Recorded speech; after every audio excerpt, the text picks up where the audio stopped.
Hey, howdy, buds. So today is going to be the start of a new review series here. We're going to be looking at the absolute universe, and including absolute Muggsy. Yes, we're diving into the absolute books, and we're going to start with everyone's favorite. Everyone loves this one. We're starting with... No, we're not starting with that yet. No, not yet. No, we're starting with the actual best one, Absolute Superman by Jason Aaron and Rafa Sandoval. We're starting with this. We're doing this first. We'll get to him later. We're doing Absolute Superman first because I want to talk about this book and how great it is and how you guys really need to read it and that it should really not be under the radar like it is. So anyway, let's get to this now. Let's do this. Absolute Superman.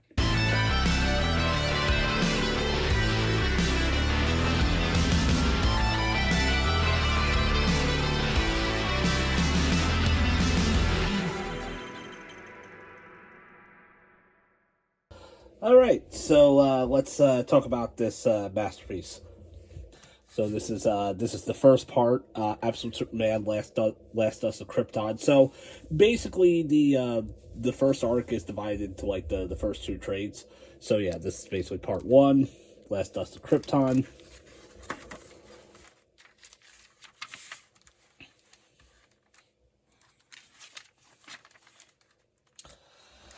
And we start, of course, where all Superman stories start, on Krypton. And one of the things we do find out, we go into the backstory and how Kryptonian society runs in this version of the story. Specifically, we actually do find out that Jor-El and Laura are actually farmers. They're workers. Laura is actually also a brilliant scientist and mechanic as well. Well, Jor-El's a scientist, Martha's a mechanic. But yes, we also go more into the how Kryptonian society is run in this version. And one thing that's very interesting is that it runs from like a class system where everyone wears these different symbols to indicate what class they represent. And ironically enough, in this version, the S symbol, the House of L, it's actually not symbolized as the House of L. This is considered to be the bottom tier. This is the bottom tier. This is the labor guild. That is what the S symbol represents here. It's the labor guild. But one of the things that is cool is they mentioned Superman says here, people like my parents wore it with pride. We were the people of steel.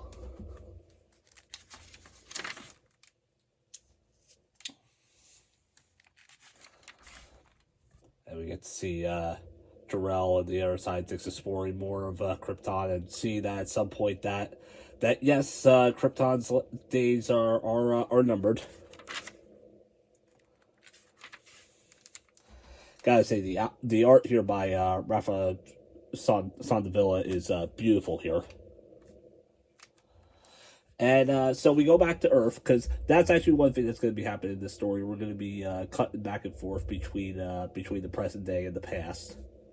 So we're going to see some stuff on Krypton, some stuff on the current timeline. So we're now on Earth in Brazil, and we're dealing with this new, well, not new, but this faction, this big corporation known as the Lazarus Corporation, which is basically a big conglomerate that has taken over most of the world for the most point.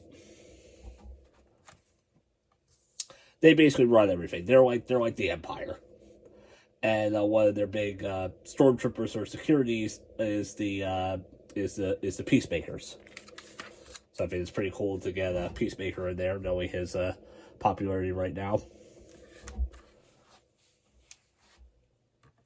And what we find in Brazil is we find that these people are being treated horribly.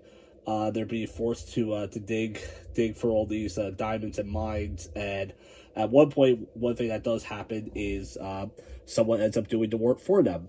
We actually find out it's Cal.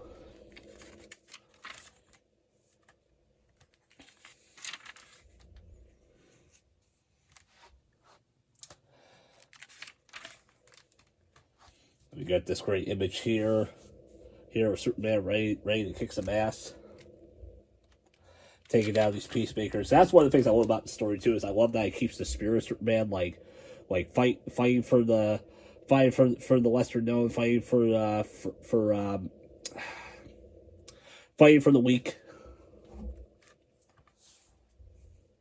And we also find out here, we get to see one of the people in the Lazarus Corporation, one of the people in the Lazarus Army, is actually Lois Lane.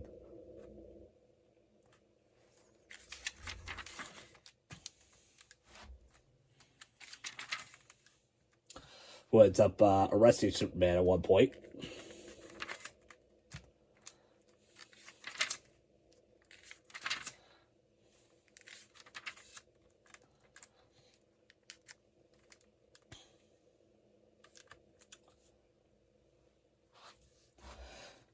And we also do find out one thing that is cool throughout the flashbacks and throughout some of the society that we see in Krypton is we see that Krypton is run in a certain way kind of similar to the present day on Earth and kind of similar to what's going on in the real world right now, where even like at one point where the Kryptonians rely on like certain things like AI and like brainiac technology, and you actually find out that Clark actually does this report where he writes it on his own, and the teacher actually scolds him for this because he doesn't go with the program or the assigned way of doing certain things.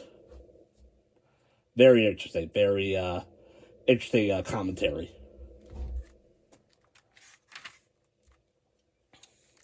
And also one of the cool things too in the Absolute Universe is Superman gets some of these like newer powers. I mean, he's got basically the same powers he has for the most part, but also like he can make some of this fire ability, as well as the way his cape is structured. His cape is actually made by different particles of dust.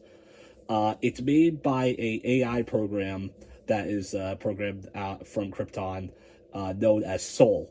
Soul actually ends up becoming like basically Hart's or Kal-El's best friend throughout this. Like he's basically like his guardian, and yeah, one of the things that's cool about Soul is like Soul basically acts as like the cape, the rocket ship. It actually acts as his rocket, and also at a couple points it actually ends up becoming the fortress.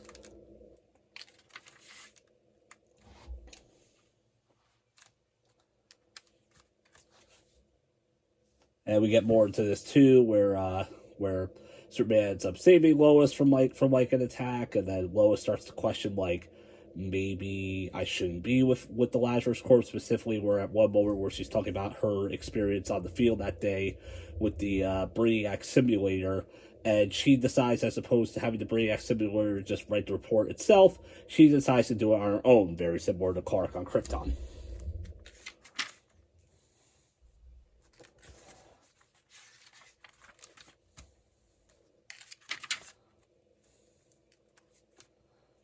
And there you see there's like kind of like the fortress is back on Krypton.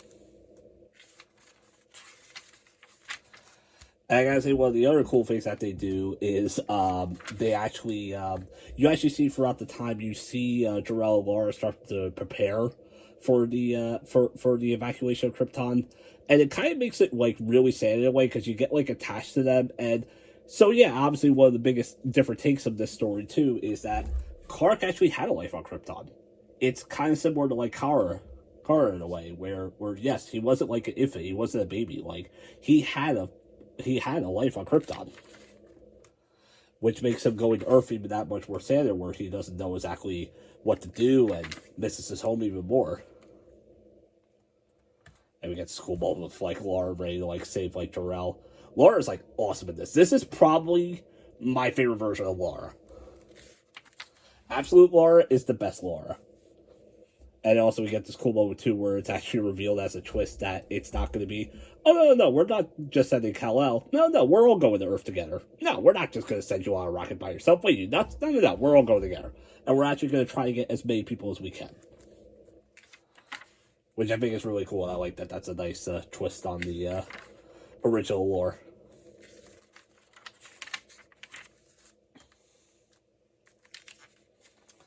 Now, another thing that's going on too is that as we have the Lazarus Corporation, there is a other organization, a certain freedom fighter group trying to take down the Lazarus Corporation, known as the Omega Men. And what's cool about this is that so while Lois is in the Lazarus Corporation, in the Omega Men is Jimmy Olsen. So that's pretty cool, as well as their leader Primus. So it's basically almost like kind of like a civil war where Superman's just in the middle of it.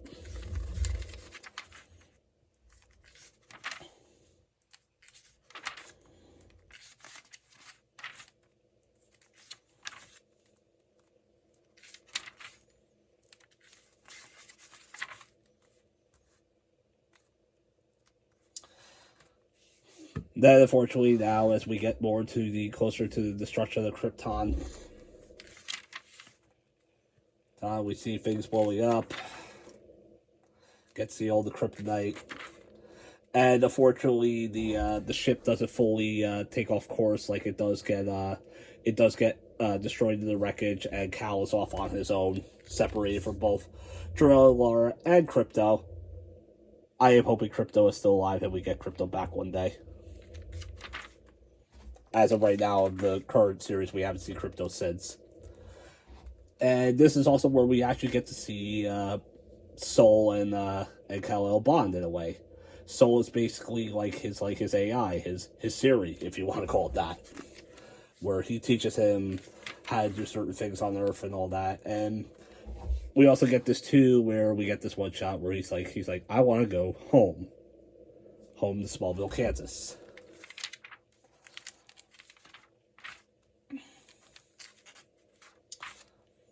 And what we find out is that, yes, he actually does land in Smallville, so that stays the same. Of course, the difference being is that now he's older, he has no control of the powers. The kids still do take him in. The difference, though, is that, like, while he's able to stay there for a good while,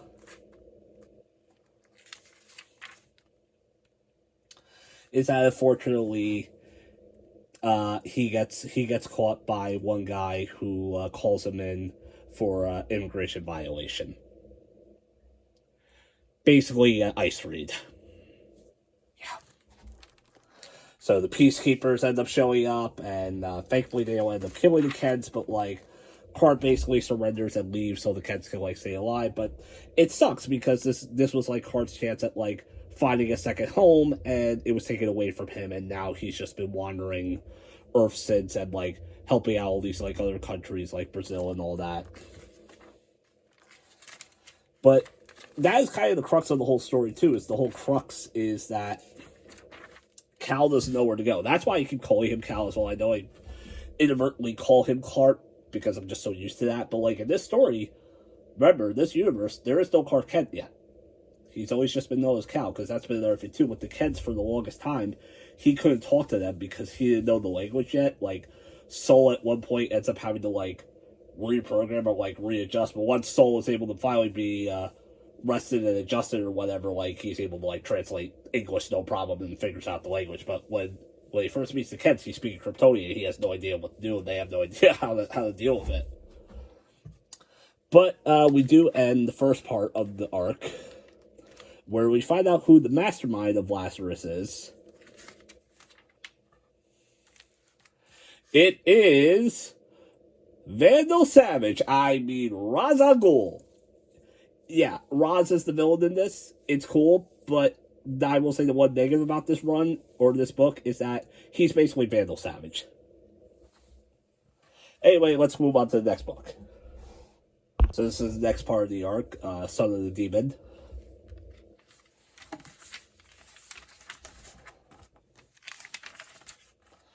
And what we start here in this book is we actually get the origin of Brainiac, the absolute version of Brainiac, and Brainiac is one sick puppy in this. Oh yeah. Brainiac is a very demented psychopath, almost like a slasher villain in a way. And we get to see his origin where he just starts, where his whole origin is that different Brainiacs are programmed on the planet Cole, where they serve one function in life, and that's all they serve. And his original function is to just basically be a gravedigger. He basically just shovels bodies all day, every day, and that's all he does. Until finally, there is at one point where his programming somehow makes him snap. Day 2844.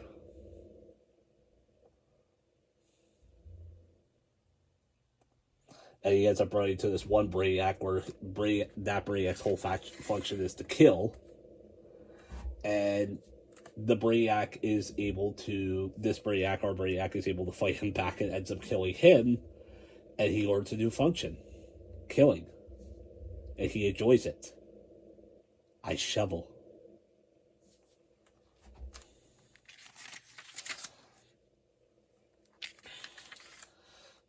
So yeah, Brainiac is one sick puppy in this, as we'll see in the end as well.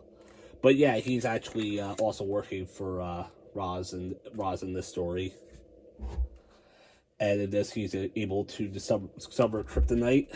And we'll see at one point that Superman ends up getting kidnapped by Brainiac. And one of the main plots that's going on here is Roz wants Superman to, like, unleash his rage. Because the whole crux of this story is Cal trying to not let his rage out. Let all this, like, angst of everything that he's been through, being alone on this earth, not knowing what to do. Roz wants to, like, weaponize that rage. And wants to make him the son of the demon.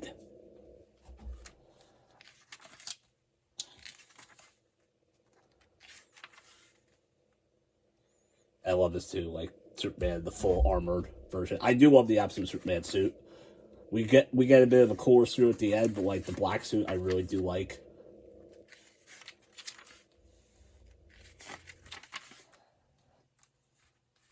I love this image of him with the Omega Man.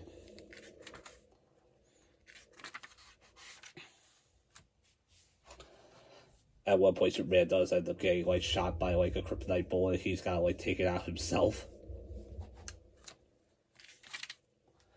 The Omega Men do help him out, and we also find out that Primus is able to help him out, and we actually find out that Primus is actually Talia al Ghul. And we find out later on that the Omega Man was just a farce created by Roz to give false hope to people and just be like, there is no hope for you. I run everything. Lazarus is ultimate control. You are all mine. There is no such thing as freedom.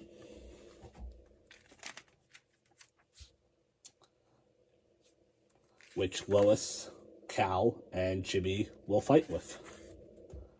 And prove Roz wrong, as we'll see in this run.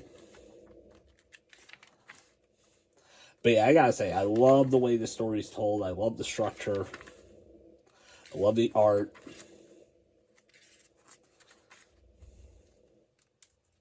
I love seeing the flashbacks as well of Krypton. This is probably one of my favorite versions of Superman, and I will say right now, this to me is the best Absolute book. And that's why I wanted to do this first for the Absolute series, because this is my personal favorite. We'll get to everyone's favorite later, but we're sticking with Superman right now.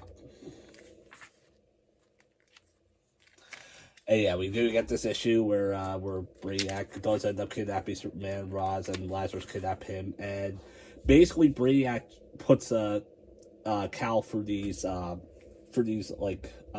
simulations where he's just trying to get him to like kill and unleash the rage, become the son of the demon. But Cal is able to fight it off. Like, even you see Brainiac screaming, like, kill me! Just do it! Do it now! Come on, kill me!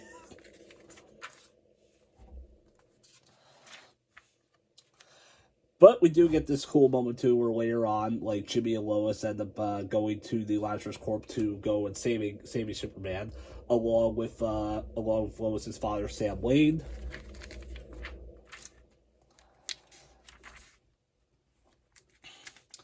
Unfortunately, though, he's killed in the fight.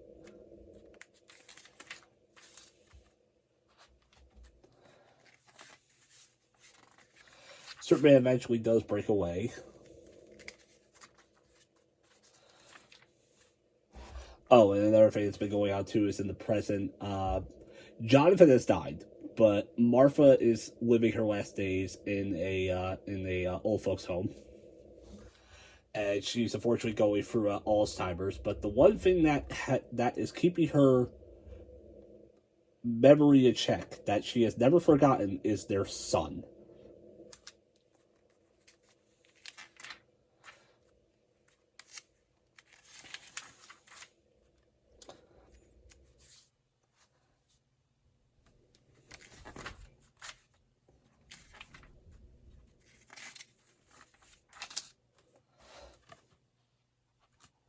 So we do get to see this moment too, where the other person who goes for an arc here too is Christopher Smith, the actual Peacemaker, where at one point Cal does end up accidentally ripping his arm because he doesn't know his full strength yet, like way back when he first lands on Earth. And he goes through this process where he wants revenge, and Brainiac reprogrammed him.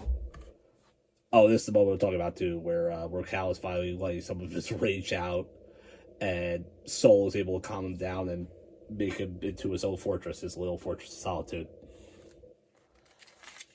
Soul is probably like the MVP of this book.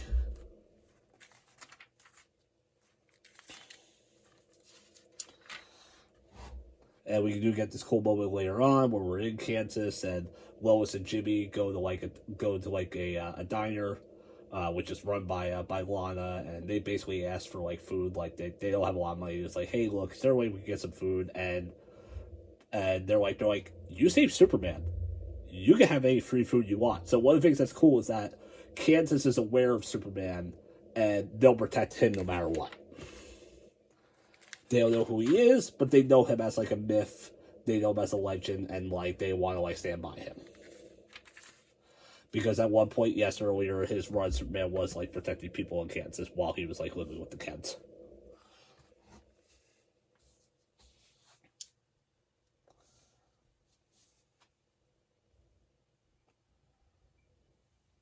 And we get this moment. I love this moment. Thanks to you, you're more than just a rocket. You're more than just a... Sorry.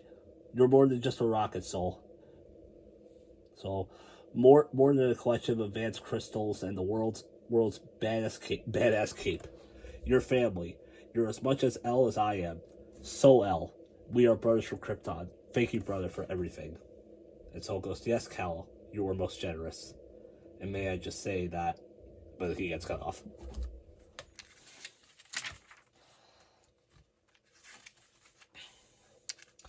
But at one point, it comes down near the end where Lazarus decides, all right, we have to get Superman.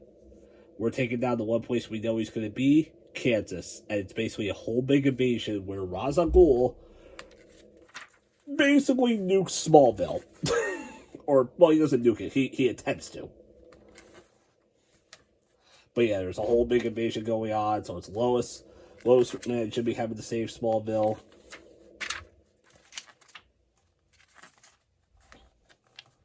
It's really cool. Got some really cool action in here.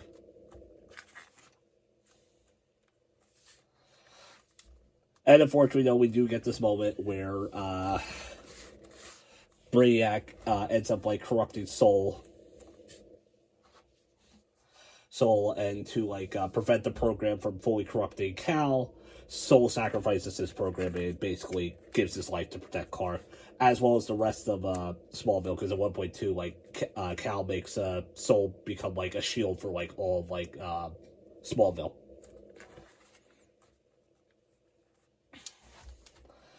And then we get this big ultimate fight with him and Vandal Savage. I mean, Ra's al Ghul. Where this is the big last finale. Ra's has got this giant kryptonite sword, which is like awesome.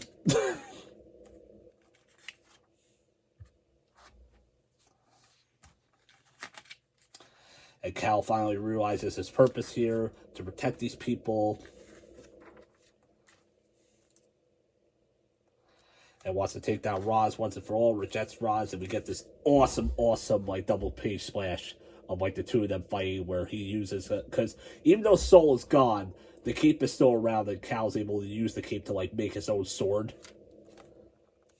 And it's really cool because we get this moment too where we get all these like word boxes that are like previous dialogue throughout like the run or throughout the story.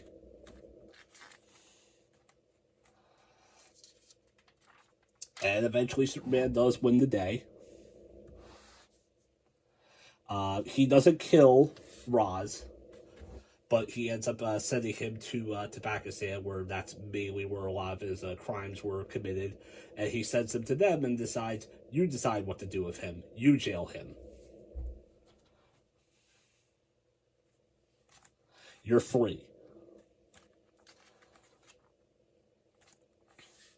And then the book ends where we get this phenomenal moment where, when I first read it, I was in tears. Where Cal goes to visit Martha, and we find out she did pass away, but before she passed, she made Cal something.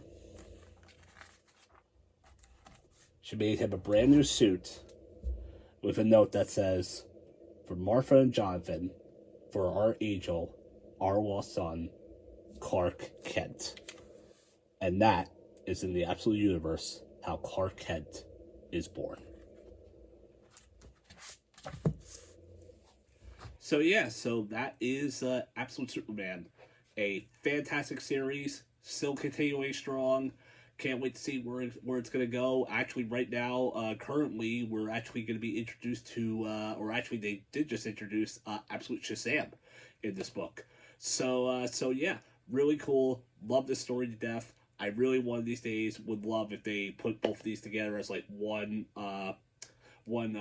oversized hardcover. Would definitely love that. Or of course, like if they ever do it on me at some point, I definitely will be getting it. But yeah, please guys, check this out, as well as the other Absolute books that I'll be talking about as well, which I'm sure a lot of you have already. They're popular, but yeah, this is the start of the new series. So yeah, and of course, like, subscribe to get more content from the Omnibuds Cafe, and I'll talk to you guys later. Oh, and another thing too, check out the Omnibuds store as well. We got some merch, we got some shirts, some mugs, hats. Definitely check that out.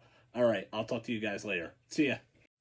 If you're looking for great deals on collected edition comics or manga, we recommend shopping at panelboundcomics.com.